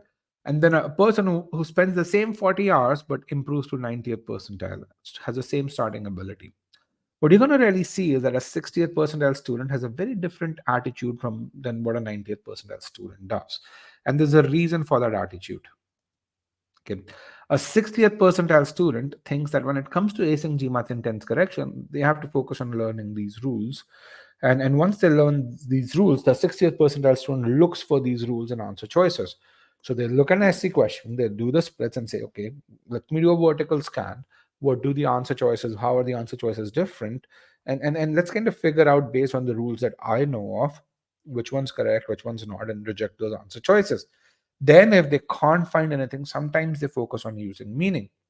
Okay, a 60th percentile student focuses on learning rules quickly and then focuses on practice because they believe the more they practice, the better they would get at applying the rules. So overall, when you think about those 40 hours, they spend about 30% of their time learning, 70% of their time practicing questions. So, folks here, how many of you associate with this approach or have followed this approach when it comes to GMAT's intense correction?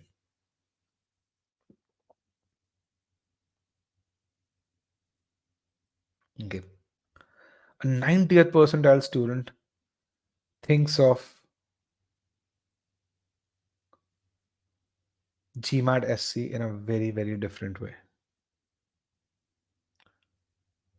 A 90th percentile student says, okay, yes, there are these rules, and there are not tons of rules, there are very few rules. But what's important over here is how do these rules manifest into the meaning aspect of a sentence when it comes to different sentence structures? A 90th percentile student understands that GMAT SC is about mastering this approach around those 200 odd sentence structures that the GMAT tests. So for them, GMAT SC is a test of how sentence structures are joined together to express a certain thought or a meaning, versus GMAT SC being a test of rules overall. Because essentially, so their outlook towards sentence correction is very, very different. For them, they first focus on identifying what is it that the author wants to get out of the sentence, and then worry about what grammatical errors exist. Okay, they spend way more time learning, and because why? Because they've got to figure out how, when you concatenate a few set of sentence structures, how does that lead to meaning A versus meaning B? And that's where during the learning time they focus on getting a ton of feedback, and they use that data to figure out which are the aspects that they need to revise, where do they need to take notes. That's something that's really what they focus on. And yes, they're spending the same 40 hours, but because they spend way more time here, because they get a lot more feedback over here, they need to practice way fewer questions to get to that 90th percentile. Philosophically, can you see that these are two different approaches to learning?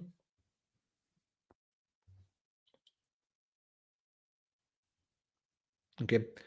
And this is what a 90th percentile student does. Next week, when you join the CR session, I'm going to demonstrate this approach using an SC question, but you're going to see a similar approach, a similar aspect applied to CR when you join the CR session next week. Okay. So I'm going to give you a question. Spend time. I'm going to give you 2 minutes, so you'll have ample time solving this question. Solve this question the way you usually do. Okay. Now, but before I show this, I want you to click on this still solving. I want 30 people to say still solving, so that I don't call time on this group. You guys as a whole call time on this group. So 30 people still solving. And by the way, in the geometry session tomorrow, we're going to use, we use this a lot. So the sooner you say still solving, 30 people, guys. I have 60 people here in the webinar. I want 30 people to say still solving before I show the question. 3, 2, and 1. I'm going to remove broadcast results. Here is the question. I'm going to mute myself. So good luck, guys.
All right, about 70% of the class is done. Let's get those answers in.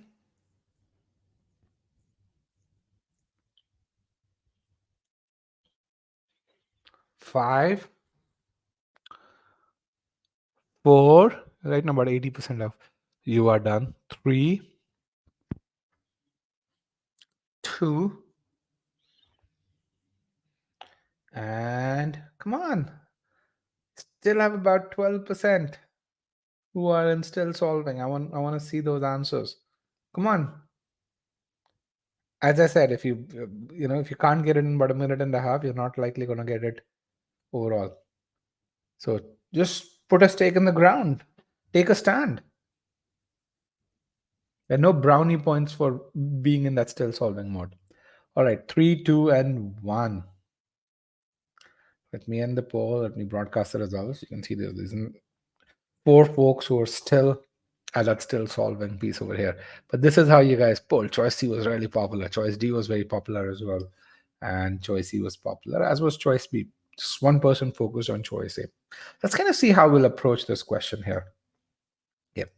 So we're going to first start with the splits approach. I mean, you look at the splits approach, completely underlined question. And the reason why I wanted to do this was because I wanted to force you towards the meaning-based approach. Because a lot of you may say, hey, for partially underlined, I'm going to try and approach the splits approach, but I wanted you to focus on the meaning-based approach for this fully underlined question or so. So when you look at this here, you say, okay, there are 4 choices where you have but, which is a contrast word. And then you have the church coined, while the church coined, the church coin and that the church coin. So you have just different starting points, and then the sentence structures are different as well. So it becomes, just the sheer number of permutation combination. They become really just huge over here. So maybe it's not as easy to apply uh, the splits approach here. So let's kind of look at this and see the meaning based approach. One of the first steps when it comes to applying the meaning based approach is to look at choice A and figure out what is it that the author wants to communicate over here. So let's look at this. What we're going to do is, it's a long sentence. So we're going to strategically pause while reading, go slow. The key to success on the GMAT is go slow and comprehend. If you do that, you're not going to run out of time. Okay. So here is where what we call as a sentence structure approach, where I'm not going to again teach you how to do this in our SC session. We touch on it, but on the e-GMAT course, we have an entire 10-hour module on master comprehension and sentence structure. Um, so essentially, we say this church coined the date February 14th as Valentine's Day. With why? Because with an ulterior motive to Christianize the pagan celebration of Lupercalia or Lupercalia. That aspect is claimed by a few experts, but it is celebrated on this date to to honor the anniversary of Valentine's death or burial is the more prevalent approach, a more prevalent belief. So the author here wants to communicate two beliefs or two claims. He says, hey, there are two claims about why February 14th is celebrated as Valentine's Day. Claim one is that the church designated it, and it designated it with a specific motive, and it calls that motive ulterior. And then claim two is the general belief, and it's to honor the anniversary of Valentine's death or burial. Claim one is by group one, which is by a few experts. Claim two, in general, seems to be the more prevalent belief. So these are the three aspects that my sentence needs to communicate. That's the job of the sentence um, overall. How many of you were, when you were reading the sentence by yourself, um, weren't able to identify one or more of these aspects, or did not pay attention to one or more of these aspects? Now, this is a multiple response question, so you could choose 1, 2, you could choose 2, 3, you could choose 1 and 3, or any combination. So which ones did you miss? I refrain from putting in broadcast results, because that way it influences your answers. So which aspects did you miss while marking your answer? 5, 4, 3, 2, and 1. And you can choose more than one. As you can see, a lot of people miss aspect number 2. There are some who missed aspect number 3. There's only one person who missed aspect number 1. And this is really important. Why? Because there's nothing grammatical about this. There's no grammar rules that come in here. It's purely about what is it that the author wants to communicate. Did you take that into account? Okay. If you got all the aspects, then grammar may be the only reason why you made a mistake, or the fact that despite knowing the aspects, you didn't take them forward when analyzing the answer choices. If you did not take all of these aspects into account, you need to learn the meaning based approach before learning any grammar. Okay. So, how do you go about mastering the skill of identifying the aspects? That's where master comprehension and sentence structure come in. Okay. So let's carry on. So what's the problem with choice A? The issue is, you have the subject verb pair over here, but here there is no subject. This verb has no subject. And that is a problem. You have the associated. So there is a grammar. It's a very definitive grammar rule, but it's a very simplistic grammar rule. If you know sentence structure, you can figure out that these verbs have, there are no subjects for these verbs. And this is where, in addition to figuring out the meaning, the sentence structure approach also helps you figure out the grammatical errors, the deterministic ones, definitely. Okay. Now we know what meaning does the sentence want to communicate. We know the errors in the original sentence. With that, let's go into choice B. This is where you see choice B over here. This is choice A. These are the aspects that you see over here, with that the author wants to that the author needs to communicate. Choice B says, while with an ulterior motive to Christianize the pagan celebration of Lupercalia, a few experts do claim. Who has the ulterior motive in choice B? Who has the ulterior motive here, as per this sentence? as per this expression, who has the ulterior motive? A few experts, over here, as per this expression. Who had the ulterior motive as per the author? As per the author, it was the church, which is aspect number 2. So because of this is why choice B is wrong. And then it actually kills all the motive that the church had. Now, why is this distinction important? Why does the GMAT care about making sure that you keep the meaning intact? Why does the GMAT care about this?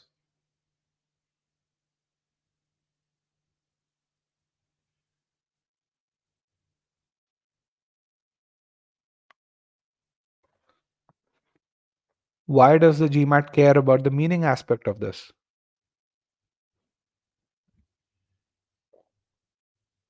What do you do as MBAs? What's your job? One of the key things you do as MBAs is communication, and communication needs to be precise. Okay, and if you want to communicate something in a written or an oral manner, and if you're not precise, your words multiply. Because a good leader leads hundreds of individuals, and if you communicate the wrong thing, then you have a problem. In choice B, you're communicating the wrong thing. The motive is with the experts. This is not what you intended to communicate.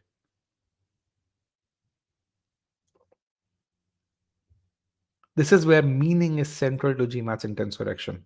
And at e-GMAT, we've recognized this right from the very beginning. In fact, Payal Tandon, my co-founder, she was the original inventor of meaning-based approach. If you go to Beat the GMAT and look over there, there's a conversation between Ron Purewal from Manhattan GMAT and myself, where we talk about the meaning-based approach. And this is in 2010. And Ron says, I've not heard anything about meaning. And then in 2011, Stacy Prince, who is the head of curriculum development at Manhattan GMAT, she really says, hey, we just heard that meaning's important on the GMAT. This was September of 2011. But we had meaning in the e-GMAT course right from the get-go, which is August of 2010. Let's look at choice C. Choice C was rarely popular. Let me bring your answer choices here. Choice C, 33% of you chose choice C. While a few experts claim that the church penetrated blah, blah, blah, blah, blah, their more prevalent belief. Who has the second belief? In who does this their word there refer to?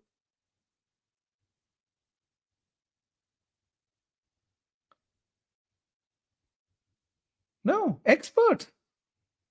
A few experts. Is that what the author intended to communicate? It's the same set of experts. Is that what the author intended to communicate? No. So beautifully written sentence corrects the grammatical issues, but messes up with the meaning. Hence, this choice is wrong. For those of you who made the mistake, why did you make a mistake?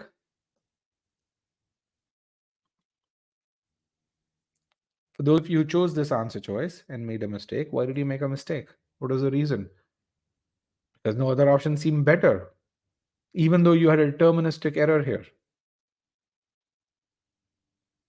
But did this not seem deterministic? Their more prevalent belief. Couldn't find the error. So now, because you didn't focus on the meaning aspect of it. Okay. The only close choice in this, in my opinion, is choice D. Choice D is also incorrect, but it's a difficult error to reject, and so choice D is the only error that's difficult to reject, uh, but which means choice C is the correct answer. Choice E is the correct answer. I'm not gonna really worry about commas here. Again, remember, GMAT SC is not. It's a stickler about meaning. It's not a stickler about grammar such as this. Can I repeat why C was incorrect? Yes. You see the third aspect of meaning here? What does this say? Who has claim to? Who has claim to? I have the options here. This is choice C. This is choice A. No, in claim 3, sorry. Aspect 3. Who has this claim to? The more prevalent belief. Who had this more prevalent belief? As per choice A. As per choice A, who had the more prevalent belief? It was the general population, right? You can see, but it is celebrated on this date to honor the anniversary of Valentine's death or burial. It was the general population. In choice C, who has this belief? That is the same experts over here, this one. Yes.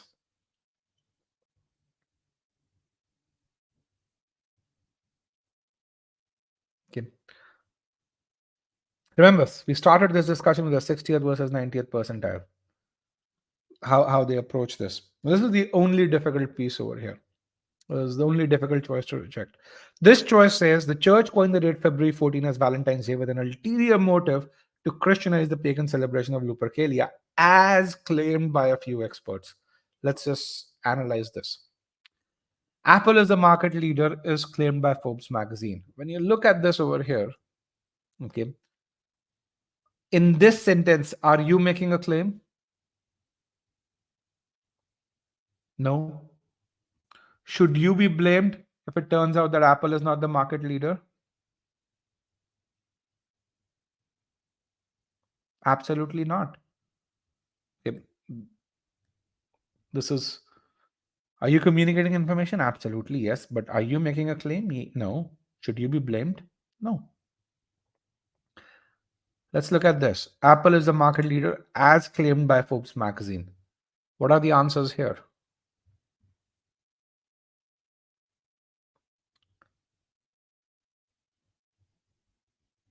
Are you communicating information?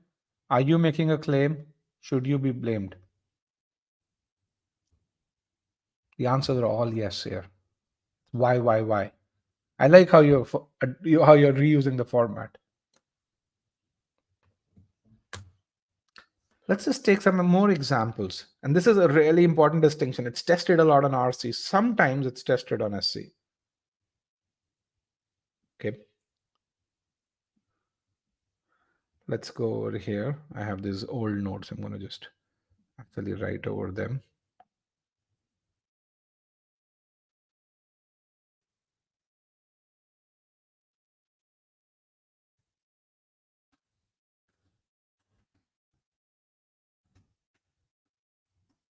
Let's say the vaccine is.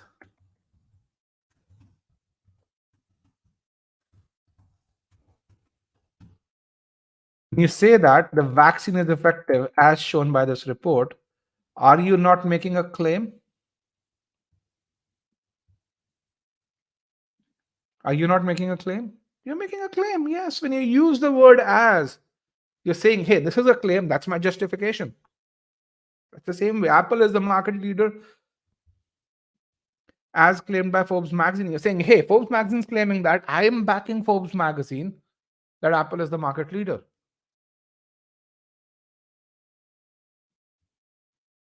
Okay. And this is a huge meaning change in the context of you as an MBA, in the context of when you really make a statement. Why? Because if you really say, if you present this to your boss, you use the word as, you're backing that. You say, I've done my my vetting over here, and I believe Apple is the market leader. And yes, Forbes is also saying that. So believe me, boss, when I say that.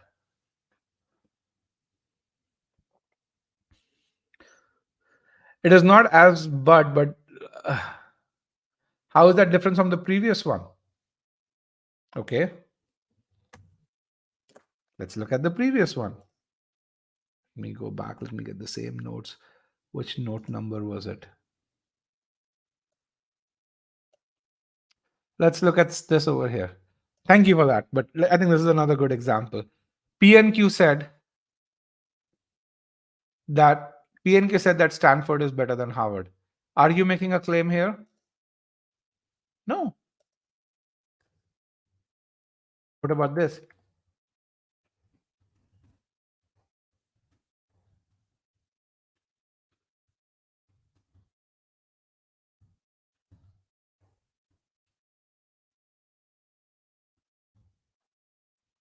What about number 2 here? Yes.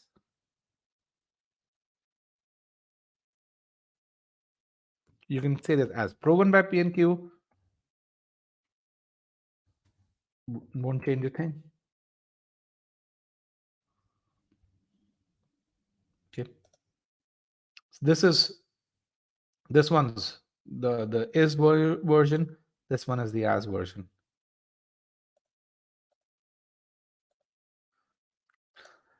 Really important in terms of the meaning change over here. So again, that Apple as the market leader is claimed is what you're just merely doing is communicating information. You're saying this is what Forbes magazine is claiming, and I'm telling you that's what it is. But I'm not backing that claim. And the second one, I am backing that claim. Yet Forbes is also saying that I'm using the fact that Forbes magazine claimed this as a way to justify my claim. Yep.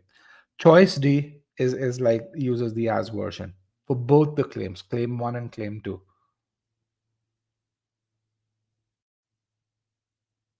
Okay. Claim 2 also, when you look at this, but its celebration on this date is to honor the valiant, blah, blah, blah, blah, the more prevalent belief. The author is backing that claim, and that's really, really important.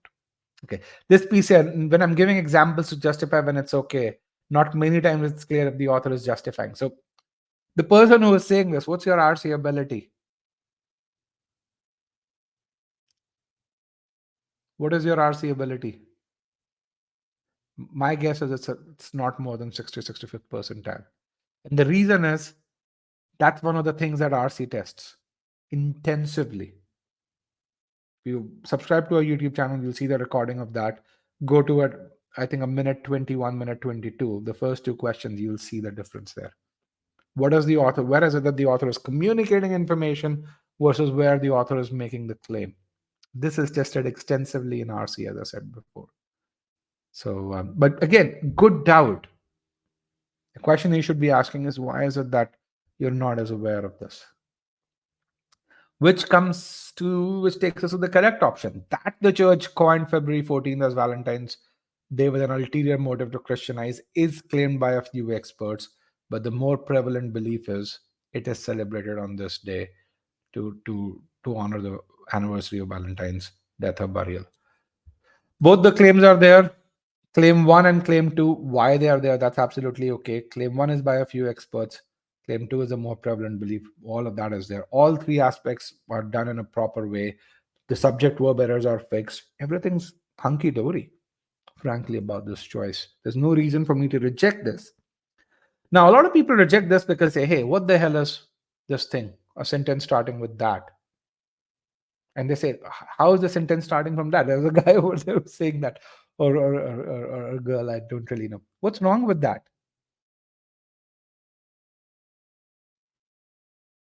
What's wrong with the sentence starting with that? Some people really just say that we should have that over here. Okay, that is noun. Rajat is hosting this webinar. That's a noun. It's not a common structure. Yes, who cares about that? Some people think is claimed as passive, and passive voice is generally wrong on the GMAT.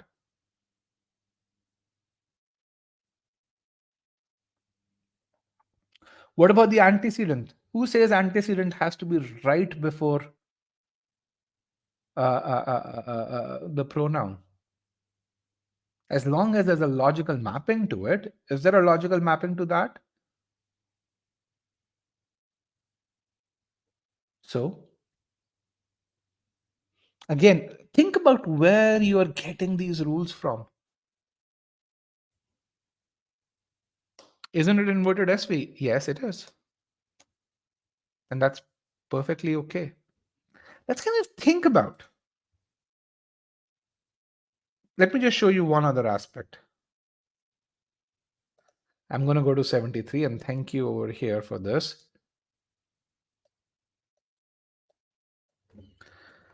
So let's go back to this. The thing that I want to explain over here is A is playing. We and this is one of the simplest rules, subject verb agreement in grammar. What's wrong with this sentence? They is playing.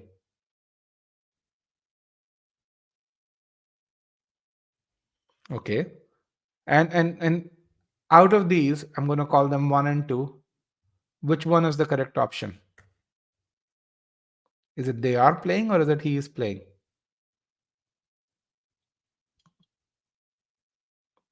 Both are correct. Absolutely. Which is why they is playing is wrong. Why? Because you don't know from a meaning standpoint, when you see something which says they is playing, you don't know are there multiple kids or multiple people who are playing, or is there an individual kid or individual person who's playing. So both can be correct. So the reason why we have subject verb agreement is not because we wanted to build a grammar rule, but we wanted to communicate a proper meaning, an unambiguous meaning. Or, in other words, every rule in grammar is a slave to the job it's supposed to do, which is communicate an unambiguous meaning. So, what's important? The rule isn't important, is the application of the rule in the context of the meaning that's important. Does that make sense? Do you really see why do we have subject? It's just double confirmation. That's all there is with subject verb agreement. You want to make sure why when we write a sentence, it should make logical meaning and unambiguous meaning. So don't be governed by rules. Be governed by the meaning that the author wants to communicate. And don't reject answer choices just because you say, hey, this is a structure that I haven't seen. Ask yourself, does it communicate a logical meaning? Is that communicated in a manner that's unambiguous? If both of those are okay, there's nothing wrong with the sentence. You cannot reject it.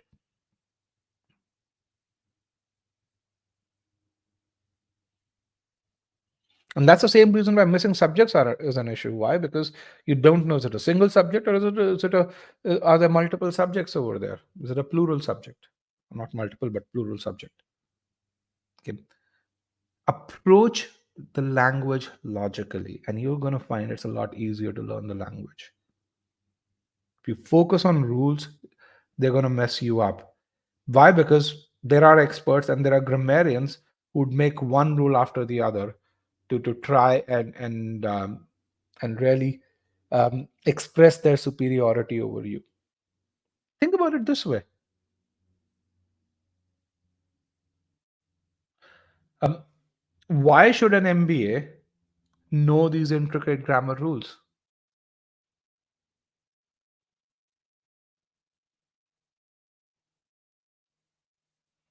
Think why should an MBA, and I'm going to answer that question later on. Why should an MBA know these intricate grammar rules?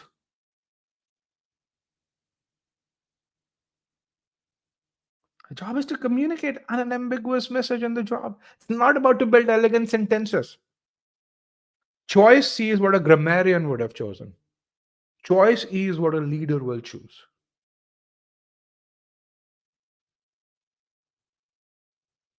Good grammar doesn't always make good communicator. Let me just tell you, when we've hired people, there was a time when we would hire people from the traditional test prep industry, and more often than not, we would fire them within the first 1 month or so, for the very same reason that they would focus on grammar. They would not pass hard cementing easily.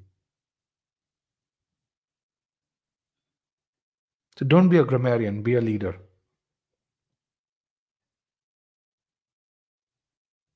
Okay. When you look at these choices, B, C, and D were all correct grammatically. They had an issue with regards to meaning. Okay. At the same time, can you see just in one question, we had about 12 sentence structures? Can you see that?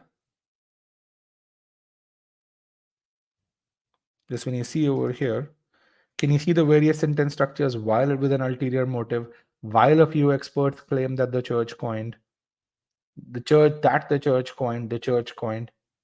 Can you see the sentence structures there in this and how interpreting the meaning based on the combination of sentence structures helps you figure out which combination of sentence structures is correct, which one is incorrect.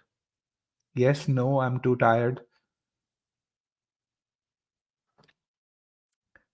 Guys, can you hear me? Okay, yes, just one person said yes.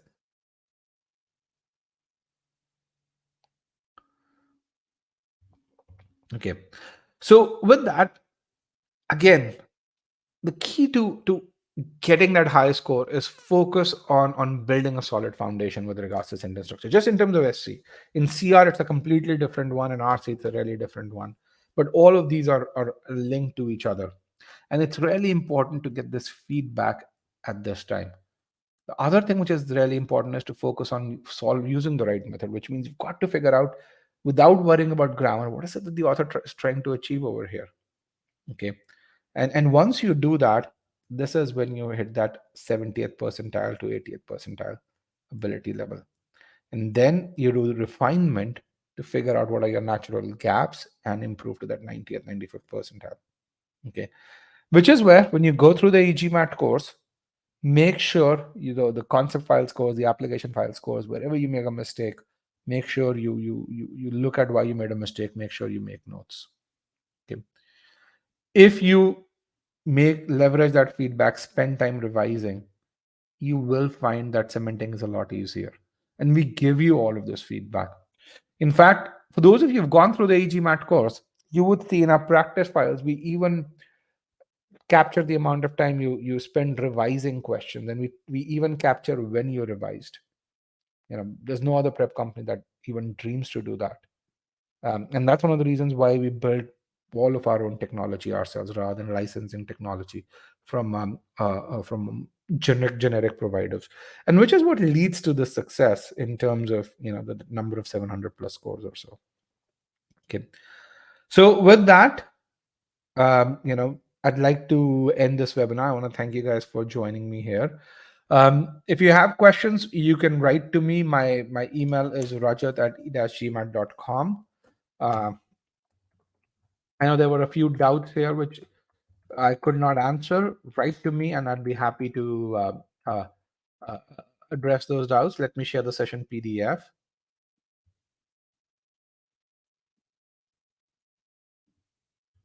You can share the session PDF. You can download the session PDF here. Let me also provide a link to Sigma X mock. And then